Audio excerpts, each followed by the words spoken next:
आज आपण कैरीपासून आंबट, गोड, तिखट अशी झणझणीत चटणी बनवणार आहोत. कैरीचे जे हिरवे साल आहेत ते सुरुवातीला आपण काढून घेऊ.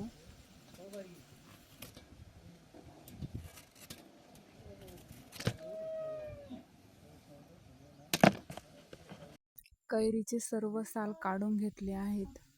आता आपण कैरीचे छोटे छोटे तुकडे करू आणि प्रत्येक कैरीमधील जी बी आहे ती काढून टाकू.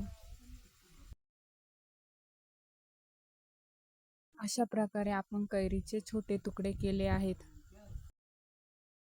कापलेली सर्व कैरी आता आपण पाणी टाकून चांगल्या प्रकारे धुवून घेऊ, म्हणजे त्याला जो चीक आहे तो सर्व धुवून निघेल.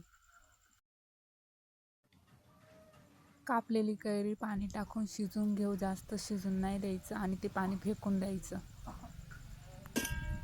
कढईमध्ये तेल टाकू. तेलामध्ये जिरे टाकू. आता मिरची टाकू. चवीनुसार आपल्याला जितकी हवी तितकी मिरची टाकायची. आता आपण कढईमध्ये कैरी टाकूयात. चवीनुसार कैरीमध्ये मीठ ॲड करू.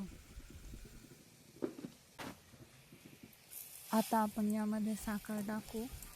वाटीभर वाटीभर साखर टाकू शकता किंवा गूळसुद्धा टाकू शकता.